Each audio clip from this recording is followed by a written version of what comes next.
This is going to be one of M.R. James' most famous stories. And for a guy famous for writing ghost stories, this is actually more demonology, I think, if you push the issue. So, I should be clear enough for people to read if you want to read along. And if nothing else, it saves me having to have a huge window with my face in it. But yes, this is one of his most famous, adapted into a movie in, I want to say 1957, but don't quote me on that. With Dana Andrews in the lead. Night of the Demon. That's okay, Magpie. I'm currently whiffling. On 1996. Could have been 1996. I'm going to be in your pocket while you go on the doggy walk. Fortunately, with your time zone, it won't be in the dark. So, I'm not quite sure how long this is going to take me to read. It's a long, short story. If that makes sense. So, I figure that I'll see how far I get. Now you wish it was. Well, I'm not going to go over creepy. Which he says in the most creepy way possible. Okay. Right.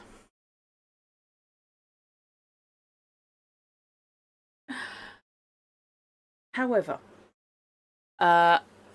content warning for, I suppose, technically supernatural stalking and death. Oh, thank you. Yeah, since I don't have any audio for this, I figured it didn't matter too much if I didn't wear my headset. And my microphone is separate anyway. Yep, that's my £1 from a charity shop. Leather Australian bush hat. Because that's of course what turns up in charity shops in Cliftonville. In Kent. Right then. Let's get down to it. Casting the Runes. April 15th, 1900. Dear Sir, I am requested by the Council of the Association to return to you the draft of a paper on The Truth of Alchemy, which you've been good enough to offer to read at our forthcoming meeting, and to inform you that the Council do not see their way to including it in the programme. I am, yours faithfully, Secretary.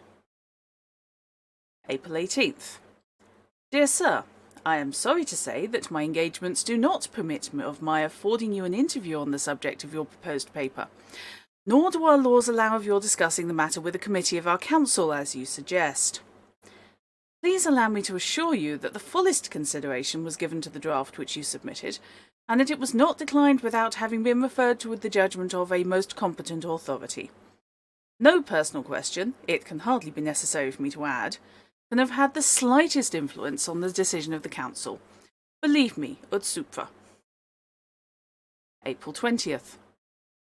The Secretary of the Association begs respectfully to inform Mr. Carswell that it is impossible for him to communicate the name of any person or persons to whom the draft of Mr. Carswell's paper may have been submitted, and further desires to intimate that he cannot undertake to reply to any further letters on this subject.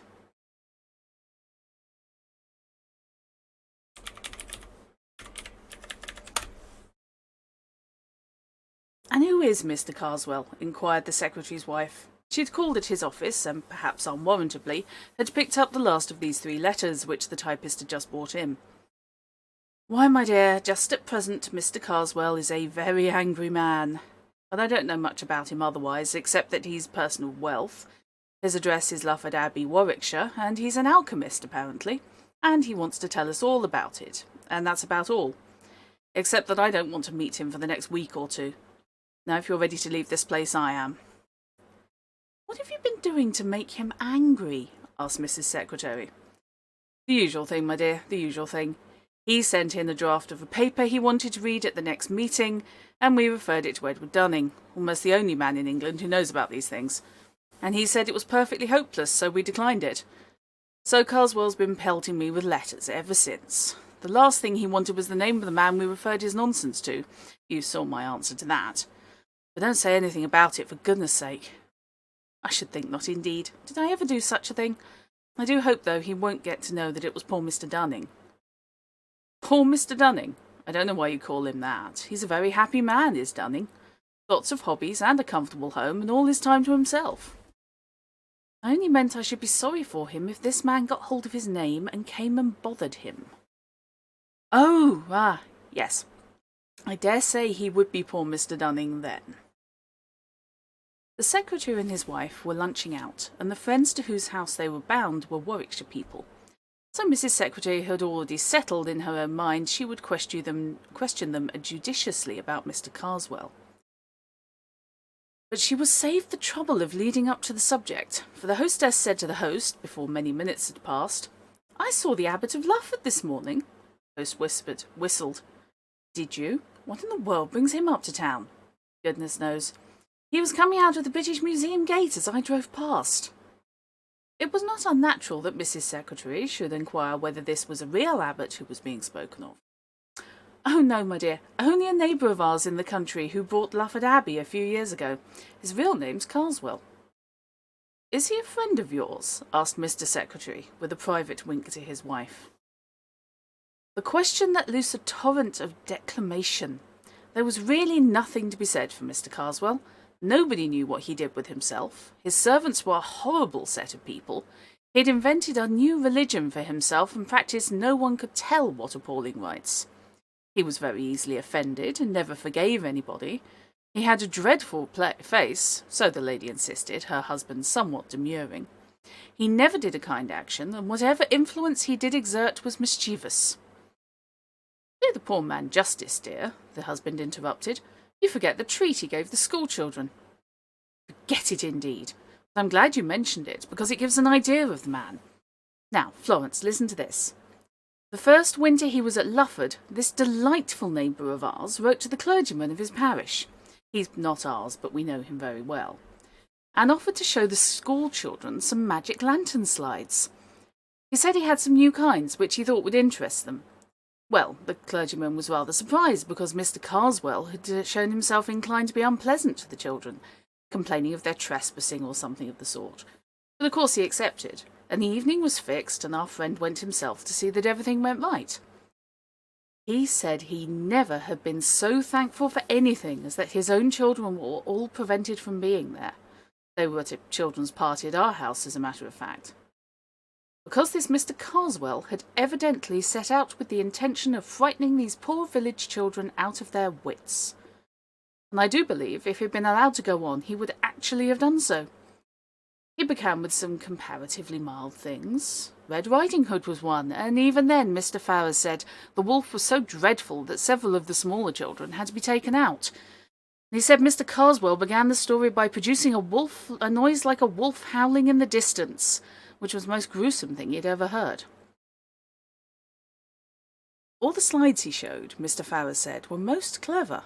They were absolutely realistic, and where he'd got them or how he worked them, he could not imagine. Well, the show went on, and the stories kept on becoming a little more terrifying each time, and the children were mesmerised into complete silence. At last he produced a series which represented a little boy passing through his own park, Lufford, I mean, in the evening. Every child in the room could recognise the place from the pictures, and this poor boy was followed, and at last pursued and overtaken, and either torn in pieces or somehow made away with by a horrible hopping creature in white, which you first saw dodging about among the trees, and gradually it appeared more and more plainly. Mr. Farrar said it gave him one of the worst nightmares he'd ever remembered, and what it must have meant to the children doesn't bear thinking of. Of course this was too much, and he spoke very sharply indeed to Mr. Carswell, and said it couldn't go on. All he said was, "Oh, you think it's time to bring our little show to an end and send them home to their beds? Very well." And then, if you please, he switched on another slide which showed a great mass of snakes, centipedes, and disgusting creatures with wings, and somehow or other he made it seem as if they were all climbing out of the picture and getting in amongst the audience. This was accompanied by the sort of dry rustling noise which sent the children nearly mad, and of course they stampeded. A good many of them were rather hurt getting out of the room, and I don't suppose one of them closed an eye that night. There was the most dreadful trouble in the village afterwards. Of course, the mothers threw a good part of the blame on poor Mr. Farrer, and if they could have got past the gates, I believe the fathers would have broken every window in the abbey. Well now, that's Mr. Carswell. That's the Abbot of Lufford, my dear, and you can imagine how we covet his society. Yes, I think he has all the possibilities of a distinguished criminal, has Carswell, said the host. I should be sorry for anyone who got into his bad books. Is he the man, or am I mixing him up with someone else? Asked the secretary, who for some minutes had been wearing the frown of a man who's trying to recollect something. Is he the man who brought out a history of witchcraft some time back, 10 years or more? That's the man. Do you remember the reviews of it? Certainly I do, and what's equally to the point, I knew the author of the most incisive of the lot. So did you. You must remember John Harrington. He was at John's in our time. Oh, very well indeed, though I don't think I saw or heard anything of him between the time I went down and the day I read the account of the inquest on him. Inquest? Said one of the ladies. What's happened to him? Why, what happened was that he fell out of a tree and broke his neck. But the puzzle was, what could have induced him to get up there? It was a mysterious business, I must say. Here was this man, not an athletic fellow, was he? And with no eccentric twist about him that was ever noticed. Walking home along a country road late in the evening, no tramps about, well known and liked in the place, and suddenly begins to run like mad, loses his hat and stick, and finally shins up a tree. Quite a difficult tree, growing in the hedgerow. A dead branch gives way, and he comes down with it and breaks his neck, and there he's found next morning with the most dreadful face of fear on him that could be imagined. It was pretty evident, of course, that he'd been chased by something, and people talked of savage dogs and beasts escaped out of menageries, but there was nothing to be made of that. That was in '89, and I believe his brother Henry, whom I remember as well at Cambridge, but you probably don't, has been trying to get on the track of an explanation ever since. He, of course, insists there was malice in it, but I don't know. It's difficult to see how it could have come in. After a time, the talk reverted to the history of witchcraft. Did you ever look into it? Asked the host. Yes, I did, said the secretary. I went so far as to read it. Was it as bad as it was made out to be? Oh, in point of style and form, quite hopeless. It deserved all the pulverizing it got. But beside that, it was an evil book. The man believed every word of what he was saying, and I'm very much mistaken if he hadn't tried the greater part of his receipts. Well, I only remember Harrington's review of it, and I must say if I'd been the author it would have quenched my literary ambition for good. I should never have held my head up again. It hasn't had that effect in the present case, but come on, it's 3:30, I must be off. On the way home, the secretary's wife said, I do hope that horrible man won't find out that Mr. Dunning had anything to do with the rejection of his paper. I don't know why either, but enjoy it while it lasts. I don't think there's much chance of that, said the secretary. Dunning won't mention it himself, for these matters are confidential, and none of us will for the same reason. Carswell won't know his name, for Dunning hasn't published anything on the same subject yet. The only danger is that Carswell might find out if he was to ask the British Museum people, who was in the habit of consulting alchemical manuscripts. I can't very well tell them not to mention Dunning, can I? It will set them to talking at once. Let's hope it doesn't occur to them. However, Mr. Carswell was an astute man.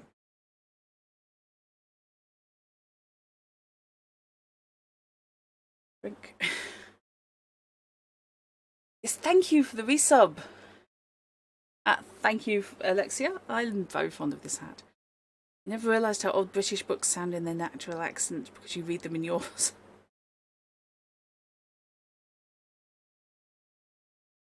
And thank you, Eva Jantz, for the follow.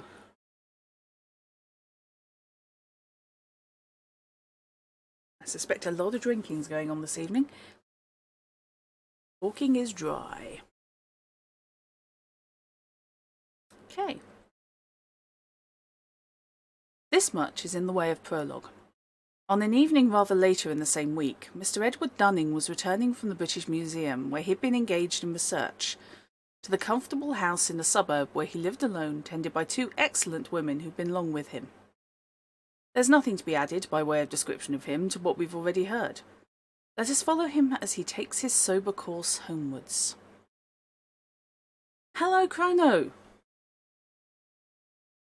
Oh, very welcome to a bit of story time.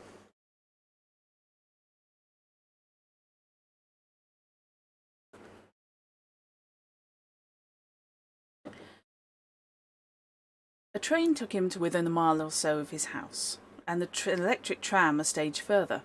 The line ended at a point some 300 yards from his front door. He had had enough of reading when he got into the car, and indeed the light was such as to not allow him to do more than study the advertisements on the panes of glass that faced him as he sat. As was not unnatural, the advertisements in this particular line of cars were objects of his frequent contemplation, and, with the possible exception of the brilliant and convincing dialogue between Mr. Lamplugh and the eminent K.C. on the subject of pyretic saline, none of them afforded much scope to his imagination. I'm wrong. There was one at the corner of the car farthest from him which didn't seem familiar. It was in blue letters on a yellow ground, and all that he could read of it was a name, John Harrington, and something like a date. It could be of no interest to him to know more, but for all that, as the car emptied, he was just curious enough to move along the seat until he could read it well. He felt to a slight extent repaid for his trouble. The advertisement was not of the usual type. It ran thus: In memory of John Harrington, FSA, of the Lovels, Ashbrook. Died September 18th, 1889. 3 months were allowed. The car stopped. Mr. Dunning, still contemplating the blue letters on the yellow ground, had to be stimulated to rise by a word from the conductor. I beg your pardon, he said. I was looking at that advertisement. It's a very odd one, isn't it? The conductor read it slowly. Well, my word, he said. I never see that one before. Well, that is a cure, isn't it? Someone been up to their jokes here, I think. He got out a duster and applied it, not without saliva, to the plane, and then to the outside. No, that ain't no transfer. Seems to me as if it were regular in the glass, which, I mean, in the substance, as you might say. Don't you think so, sir? Mr. Dunning examined it and rubbed it with his glove and agreed. Who looks after these advertisements and gives leave for them to be put up? I wish you'd inquire. I'd just take a note of the words. At this moment there came a call from the driver. Look alive, George, time's up. All right, there's something else that was up here at this end. You come and have a look at this here glass. What's gone with the glass? Said the driver, approaching. Well, and who's Harrington? What's it all about? I was just asking who was responsible for putting the advertisements up in your cars, and saying it would be as well to make some inquiry about this one. Well, sir, that's all done at the company's office, that work is. It's our Mr. Timms, I believe, looks into that.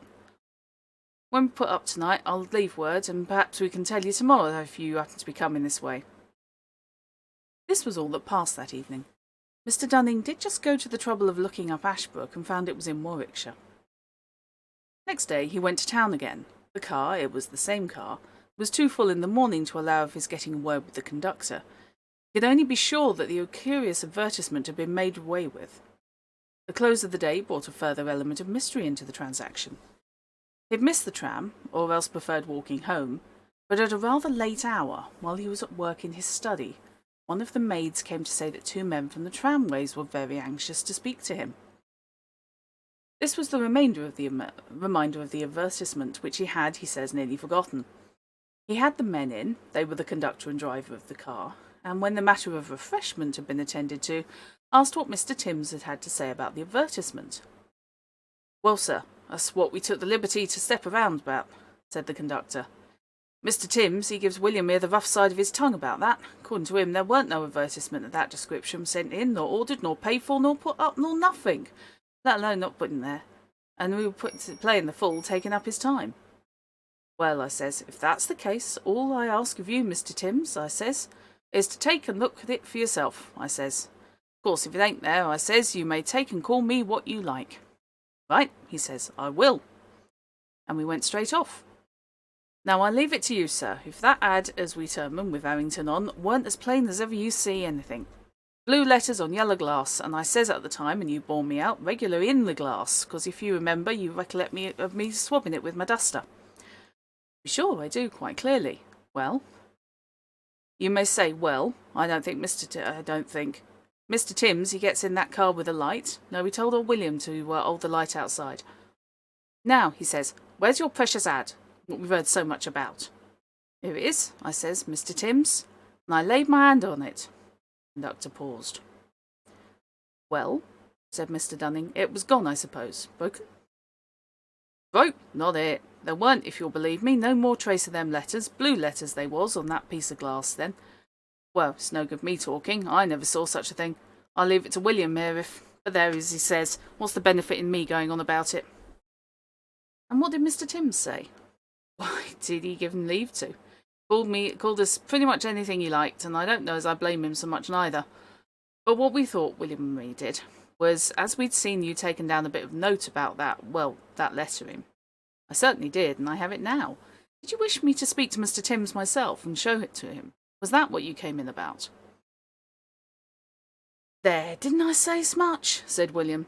Deal with a gent if you can get on the track of one, that's my word. And now, perhaps, George, you'll allow as I ain't took you very far wrong tonight. Very well, William, very well. No need for you to go on as if you had to frog-march me here. I came quiet, didn't I? All the same for that, we ought to take up your time this way, sir. But if it so happened that you could find your way to step around to the company's office in the morning and tell Mr. Timms what you've seen for yourself, we should lay under a very high obligation to you for the trouble. You see, it ain't being called, well, one thing and another as we mind. But if they get it into our head at the office that we're seeing things as weren't there, well, one thing leads to another, and where should we be in 12 months, eh? Well, you can understand what we mean. And with further elucidations of the proposition, George, conducted by William, left the room. The incredulity of Mr. Timms, who had a nodding acquaintance with Mr. Dunning, was greatly modified on the following day by what the latter could show and tell and show him.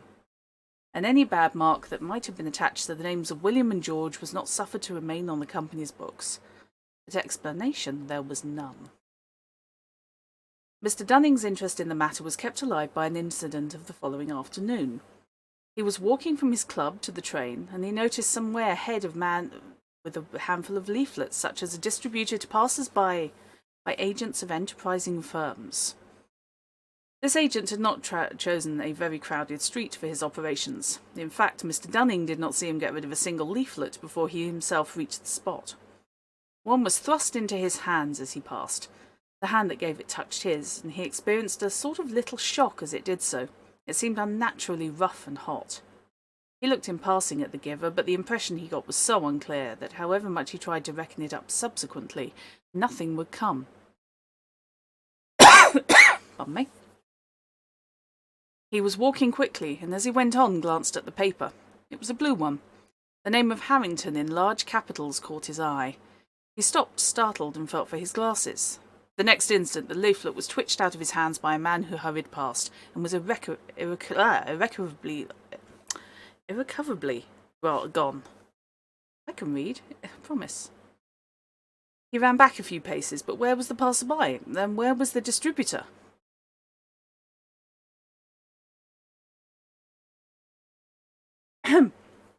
Give me a sec, guys. Welcome back, Jory. Hello, Mecky. And thank you to whoever just gifted the tier 1 sub to Eva Jantz or Jantz. Do let me know which one it is.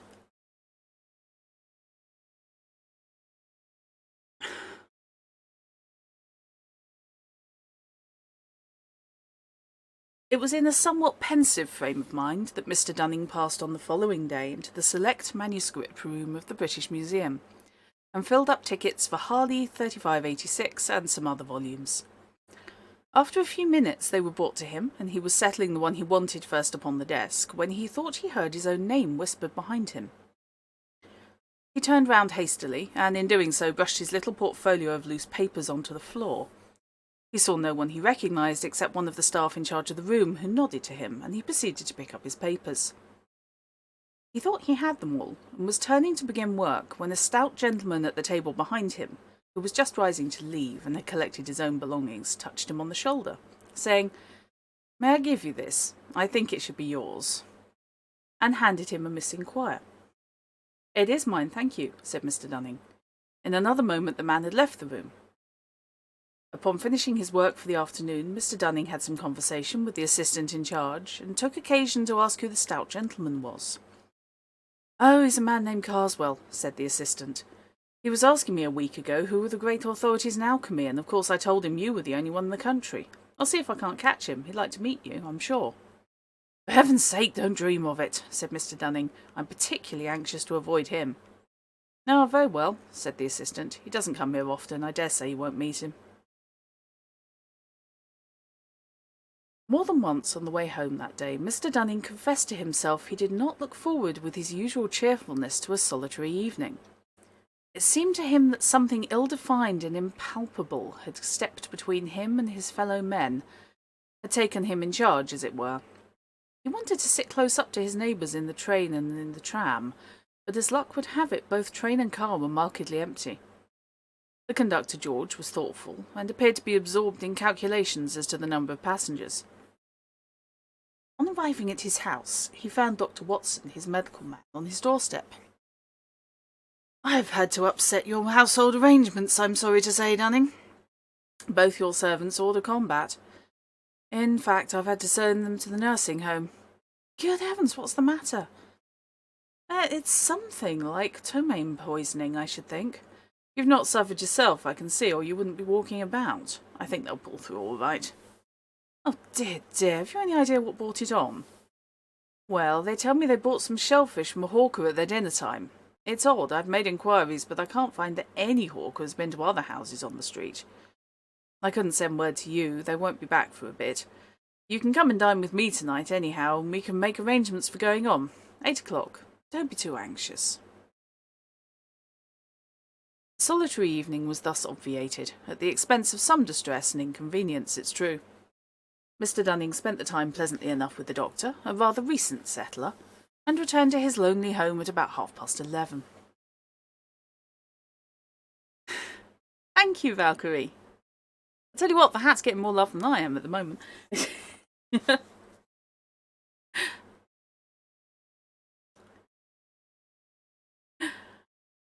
Lovely to have you stop by.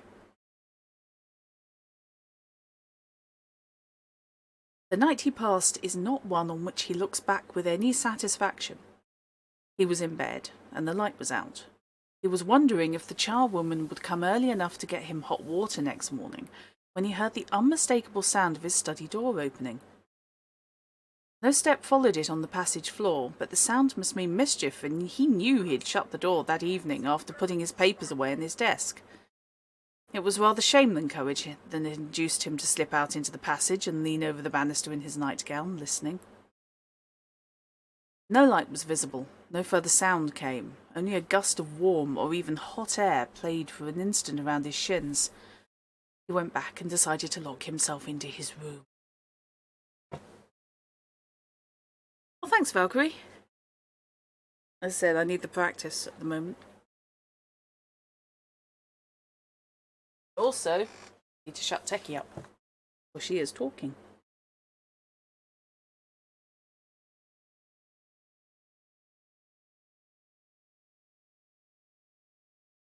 Yeah, I'm putting together an audiobook demo reel.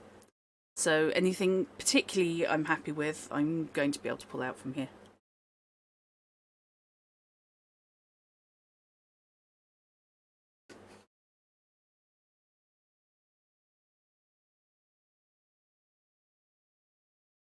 There was more unpleasantness, however. Either an economical suburban company had decided that their light would not be required in the small hours and had stopped working, or else something was wrong with the meter. The effect was, in any case, that the electric light was off. The obvious course was to find a match, and also to consult his watch. He might as well know how many hours of discomfort awaited him. So he put his hand into the well-known nook under his pillow. Only it didn't get so far. What he touched was, according to his account, a mouth with teeth, and hair about it, and he declares not the mouth of a human being. I do not think it is of any use to guess what he said or did, but he was in spare room with the door locked and his ear to it before he was clearly conscious again. And there he spent the rest of a most miserable night, looking every moment for some fumbling at the door, but nothing came. The venturing back to his own room in the morning was attended with many listenings and quiverings. The door stood open, fortunately, and the blinds were up. The servants had been out of the house before the hour of drawing them down. There was, to be short, no trace of an inhabitant. The watch, too, was in its usual place. Nothing was disturbed. Only the wardrobe door had swung open in accordance with its confirmed habit. A ring at the back door now announced the charwoman who had been ordered the night before, and nerved Mr. Dunning, after letting her in, to continue his search in other parts of the house. It was equally fruitless.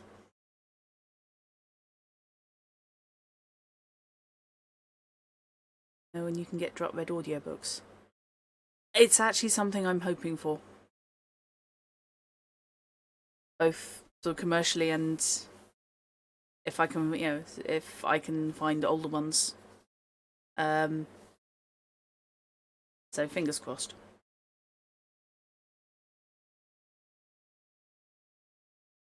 The day thus begun went on dismally enough. He dared not go to the museum, in spite of what the assistant had said. Carswell might turn up there, and Dunning felt he could not cope with a probably hostile stranger.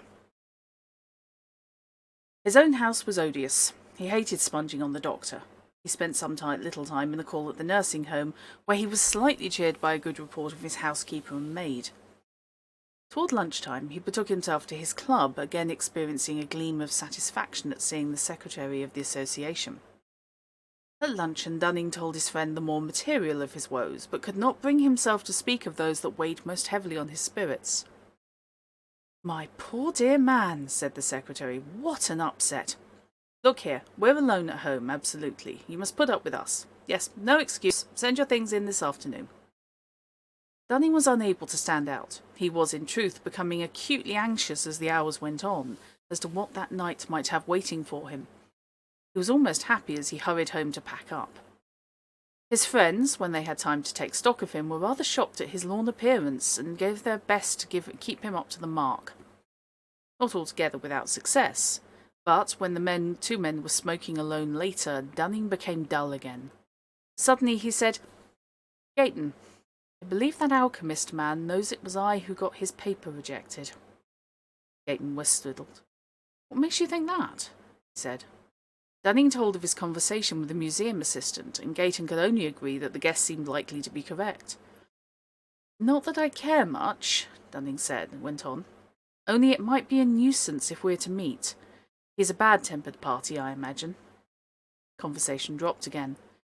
Gayton became more and more strongly impressed with the desolateness that came over Dunning's face and bearing, and finally, though with a considerable effort, he asked him point-blank whether something serious was not bothering him. Dunning gave an exclamation of relief. "I was perishing to get it off my mind," he said. "Do you know anything about a man called John Harrington?"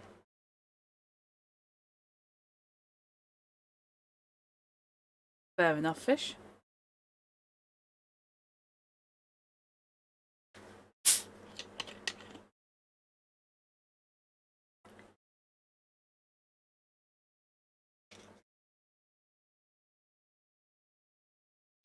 Gayton was thoroughly startled, and at the moment could only ask why.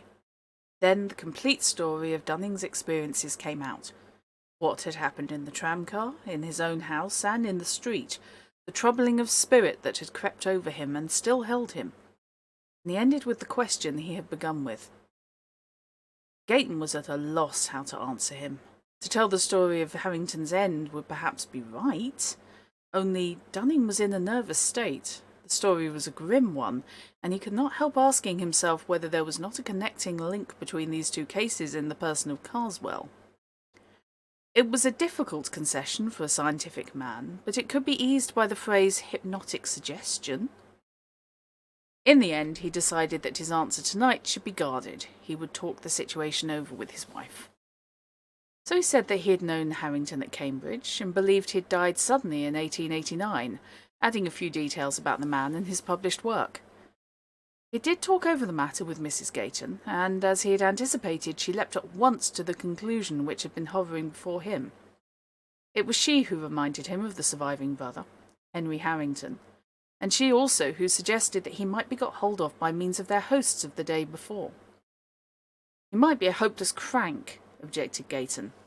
That could be ascertained from the Bennets, who knew him, Mrs. Gayton retorted, and she undertook to see the Bennets the very next day.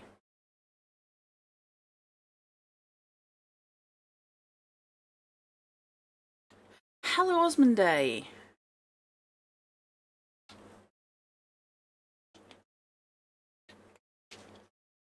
Yeah, I figured you'd probably dozed off, Fish. I didn't want to bother you. It's not necessary to tell in further detail the steps by which Henry Harrington and Dunning were brought together. The next scene that does require to be narrated is a conversation that took place between the two. Dunning had told Harrington of the strange ways in which the dead man's name had been brought before him, and had said something besides of his own subsequent experiences. Then he had asked if Harrington was disposed, in return, to recall any of the circumstances connected with his brother's death. Harrington's surprise at what he heard can be imagined, but his reply was readily given. John, he said, was in a very odd state, undeniably, from time to time, during some weeks before, though not immediately before the catastrophe. There were several things. The principal notion he had was that he thought he was being followed. No doubt he was an impressionable man, but he never had had such fancies as this before. I cannot get it out of my mind that there was ill will at work, and what you tell me about yourself reminds me very much of my brother. Can you think of any possible connecting link? There's just one thing that's been taking shape vaguely in my mind. I've been told that your brother reviewed a book very severely not long before he died, and just lately I happened to cross the path of the man who wrote that book in a way he would resent. Don't tell me the man was called Carswell. Why not? That's exactly his name. Henry Harrington leant back. That's final to my mind.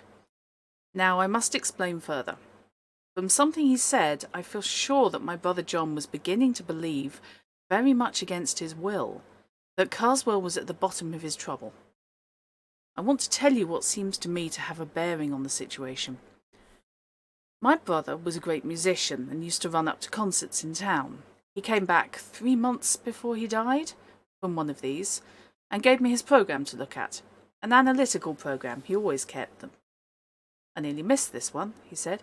Suppose I must have dropped it. Anyhow, I was looking for it under my seat and in my pockets and so on. My neighbour offered me his, said might he give it to me, he had no further use for it. He went away just afterwards. I don't know who he was, a stout, clean-shaven man. I should have been sorry to miss it. Of course, I could have bought another, but this cost me nothing. At another time, he told me that he had been very uncomfortable both on the way to his hotel and during the night. I piece things together now in thinking it over. Then, not very long afterwards, he was going over these programmes, putting them in order to have them bound up. And in this particular one, which, by the way, I'd hardly glanced at, he found quite near the beginning a strip of paper with some very odd writing on it in red and black, most carefully done. It looked to me more like runic letters than anything else.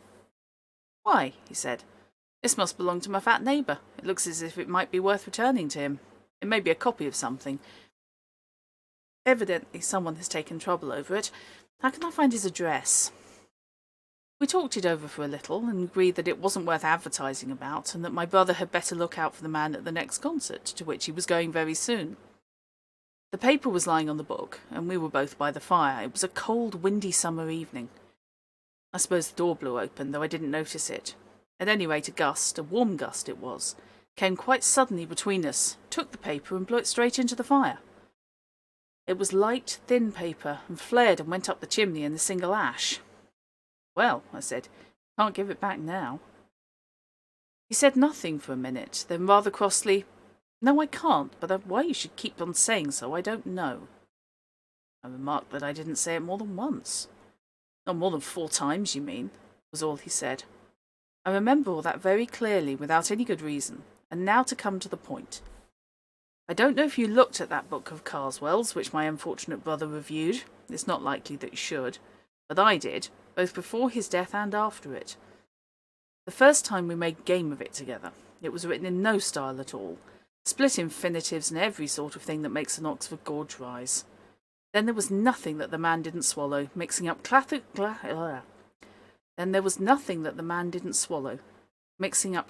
myths and stories out of the Golden Legend with reports of savage customs of today, all very proper, no doubt, if you know how to use them, but he didn't. He seemed to put the Golden Legend and the Golden Bough exactly on a par and to believe both. A pitiable exhibition, in short. Well, after the misfortune, I looked over the book again. It was no better than before, but the impression which it left this time on my mind was different. I suspected, as I told you, that Carswell had borne ill will to my brother, even that he was in some way responsible for what had happened, and now his book seemed to me to be a very sinister performance indeed. One chapter in particular struck me, in which he spoke of casting the runes on people, either for the purpose of gaining their affection or getting them out of the way, perhaps more especially the latter. He spoke of all this in a way that really seemed to me to imply actual knowledge. I've not time to go into details, but the upshot is that I'm pretty sure from information received that the civil man at the concert was Carswell. I more than suspect, that the paper was of importance, and I do believe that if my brother had been able to give it back, he might have been alive now. Therefore, it occurs to me to ask you whether you have anything to put beside what I've told you. Thank you, Knight. And Oz, you are more than welcome to lurk.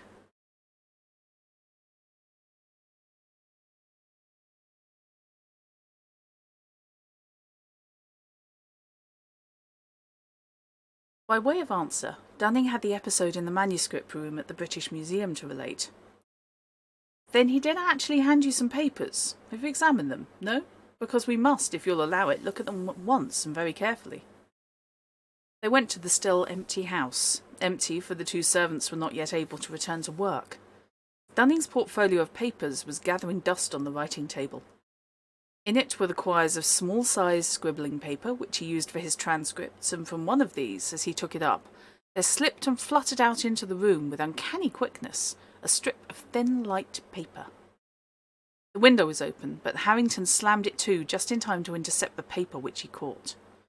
I thought so, he said. It might be the identical thing that was given to my brother. You'll have to look out, Dunning. This may mean something quite serious for you. A long consultation took place. The paper was narrowly examined. As Harrington had said, the characters on it were more like runes than anything else, but not decipherable by either man, and both hesitated to copy them, for fear, as they confessed, of perpetuating whatever evil purpose they might conceal. So it has remained impossible, if I may anticipate a little, to ascertain what was conveyed in this curious message or commission. Both Dunning and Harrington are firmly convinced that it had the effect of bringing its possessors into very undesirable company. That it must be returned to the source whence it came, they were agreed, and further that the only safe and certain way was of that of personal service. And here contrivance would be necessary, for Dunning was known by sight to Carswell. He must, for one thing, alter his appearance by shaving his beard, but then might not the blow fall first? Harrington thought that they could time it. He knew the date of the concert at which the black spot had been put on his brother. It was June 18th. The death had followed on September 18th. Dunning reminded him that 3 months had been mentioned on the inscription of the car window. Perhaps, he said with a cheerless laugh, mine may be a bill at 3 months too. I believe I can fix it by my diary. Yes. April 23rd was the day at the museum. That brings us to July 23rd. Now, you know, it becomes extremely important to me to know anything you will tell me about the progress of your brother's trouble, if it's possible for you to speak of it. Good night, Alexia. And thank you for listening. Of course. Well, the sense of being watched whenever he was alone was the most distressing thing to him. After a time, I took to sleeping in his room, and he was the better for that. Still, he talked a great deal in his sleep. What about? Is it wise to dwell on that, at least before things are straightened out? I think not, but I can tell you this. 2 things came for him by post during these weeks, both with a London postmark and addressed in a commercial hand. One was a woodcut at Buick's, roughly torn out of the page, one which shows a moonlit road and a man walking along it, followed by an awful demon creature. Under it were written the lines out of the Ancient Mariner, which I suppose the cut illustrates, about one who once looked around, walks on and turns no more his head, because he knows a frightful fiend doth close behind him tread. The other was a calendar, such as tradesmen often send. My brother paid no attention to this, but I looked at it after his death and found that everything after September 18th had been torn out. You may be surprised at his having gone out alone the evening he was killed, but the fact is, during the last 10 days or so of his life, he had been quite free from the sense of being followed or watched. The end of the consultation was this. Harrington, who knew a neighbour of Carswell's, thought he saw a way of keeping watch on his movements. It would be Dunning's part to be in readiness to try to cross Carswell's path at any moment, to keep the paper safe and in a place of ready access. They parted. The next weeks were no doubt a severe strain on Dunning's nerves. The intangible barrier which had seemed to rise about him on the day when he received the paper gradually developed into a brooding blackness that cut him off from the means of escape to which one might have thought he might resort. No one was at hand who was likely to suggest them to him, and he seemed robbed of all initiative. He waited with inexpressible anxiety as May, June, and early July passed on for a mandate from Harrington. But all this time Carswell remained immovable at Lufford. At last, in less than a week before the date he had come to look upon as the end of his earthly activities, came a telegram. Leaves Victoria by boat train Thursday night. Do not miss. I come to you tonight. Harrington. He arrived accordingly, and they concocted plans. The train left Victoria at 9, and its last stop before Dover was Croydon West. Harrington would mark down Carswell at Victoria, and look out for Dunning at Croydon, calling to him if need were by a name agreed upon. Dunning, disguised as far as might be, was to have no luggage or label or initials on any hand luggage, and must at all costs have the paper with him. That paragraph's horrible.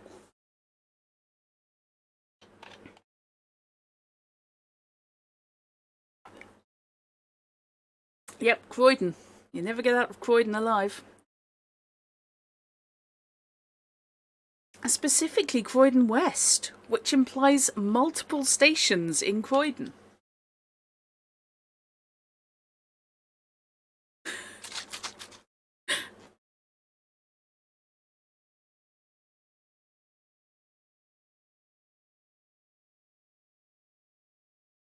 There are multiple stations in Croydon. Okay, Knight, I will take your word for it.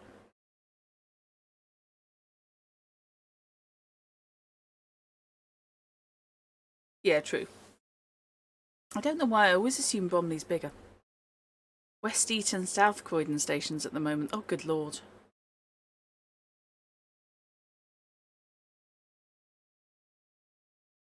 Dunning's suspense as he waited on the Croydon platform I need not attempt to describe. His sense of danger during the last days had only been sharpened by the fact that the cloud about him had perceptibly been lighter. But relief was an ominous symptom, and if Carswell eluded him now, hope was gone, and there were so many chances of that. The rumour of the journey might be itself a device. 20 minutes in which he paced the platform and persecuted every porter with inquiries as to the boat train were as bitter as any he had spent. Still, the train came, and Harrington was at the window. It was important, of course, that there should be no recognition, so Dunning got in at the farther end of the corridor carriage and only gradually made his way to the compartment where Harrington and Carswell were. He was pleased on the whole to see that the train was far from full. Carswell was on the alert, but gave no sign of recognition. Dunning took the seat, not immediately facing him, and attempted, vainly at first, then with increasing command of his faculties, to reckon the possibilities of making the desired transfer. Opposite to Carswell, and next to Dunning, was a heap of Carswell's coats on the seat. It would be of no use to slip the paper into these. He would not be safe, or would not feel so, unless in some way it could be preferred by him and accepted by the other. There was a handbag, open, and with papers in it. Had he managed to conceal this, so that perhaps Carswell might leave the carriage without it, and then find and give it to him? This was the plan that suggested itself. If he could only have counselled with Harrington. But that could not be. The minutes went on. More than once Carswell rose and went out into the corridor.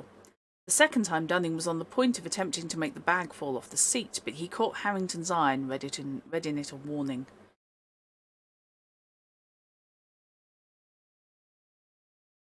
Carswell from the corridor was watching, probably to see if the two men recognised each other.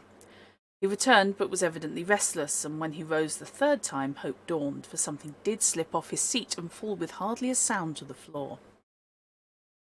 Carswell went out once more, and passed out of range of the corridor window. Dunning picked up what had fallen, and saw that the key was in his hands in the form of one of Cook's ticket cases with tickets in it. These cases have a pocket in the cover, and within very few seconds the paper of which we have heard was in the pocket of this one. To make the operation more secure, Harrington stood in the doorway of the compartment and fiddled with the blind. It was done, and done at the right time, for the train was now slowing down towards Dover. In a moment more, Carswell re-entered the compartment. As he did so, Dunning, managing he knew not how to suppress the tremor in his voice, handed him the ticket case, saying, "May I give you this, sir? I believe it's yours." After a brief glance at the ticket inside, Carswell uttered the hoped-for response, "Yes, it is. Much obliged to you, sir," and placed it in his breast pocket. Even in the few moments that remained, moments of tense anxiety, for they knew not to what a premature finding of the paper might lead, both men noticed that the carriage seemed to darken about them and to grow warmer, that Carswell was fidgety and oppressed, that he drew the heap of loose coats near to him and cast it back, as if it repelled him, and then he sat upright and glanced anxiously about both. They, with sickening anxiety, busied themselves in collecting their belongings, for they both thought that Carswell was on the point of speaking when the train stopped at Dover town. It was natural that in the short space between town and pier they should both go into the corridor. At the pier they got out, but so empty was the train that they were forced to linger on the platform until Carswell should have passed ahead of them, with his porter on the way to the boat, and only then was it safe for them to exchange a pressure of the hand and a word of concentrated congratulation. The effect upon Dunning was to make him almost faint. Harrington made him lean up against the wall, while he himself went forward a few yards within sight of the gangway to the boat, at which Carswell had now arrived. The man at the head of it examined his tickets, and, laden with coats, he passed down into the boat. Suddenly the official called after him.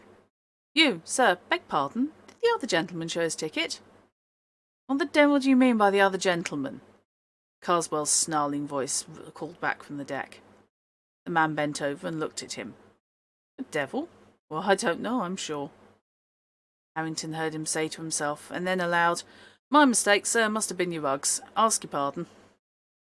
And then to a subordinate near him, "Had he got a dog with him or what? Funny thing, I could have swore he wasn't alone. Well, whatever it is, they'll have to see to it aboard. She's off now. Another week and we'll be getting the holiday customers." In 5 minutes more there was nothing but the lessening light of the boat, the long line of the Dover lamps, the night breeze, and the moon. Long and long the two sat in their room at the Lord Warden. In spite of the removal of their greatest anxiety, they were oppressed with a doubt not of the lightest. Had they been justified in sending a man to his death, as they believed they had? Ought they not to warn him at least? "No," said Harrington. "If he's the murderer I think him, we've done no more than's just. Still, if you think it better... But how and where can you warn him?" "He was booked to Abbeville only," said Dunning. "I saw that. If I wired the hotels there in Joanne's guide, 'Examine your ticket case, Dunning,' I should feel happier.